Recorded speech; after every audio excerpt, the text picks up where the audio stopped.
We'll guide you through how to find deleted messages in Gmail. If you find this helpful, consider subscribing and liking the video. First, open your web browser and go to the Gmail website. Log into your account if you're not already signed in. Once you're in your inbox, look to the left side of the screen where you see the list of folders. Scroll down and click on More to expand the list of folders. Here, you'll find the Trash folder.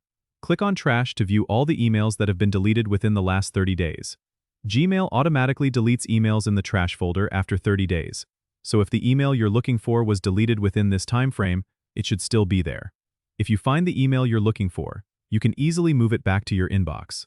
Just click the checkbox next to the email, then click on the Move To icon, which looks like a folder with an arrow.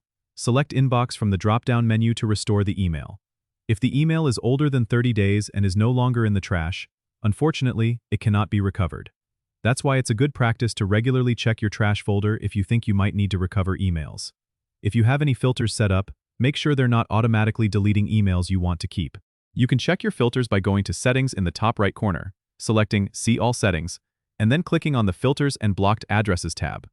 Here, you can review any filters that might be affecting your emails. Remember, keeping your inbox organized and regularly checking your trash folder can prevent losing important emails in the future.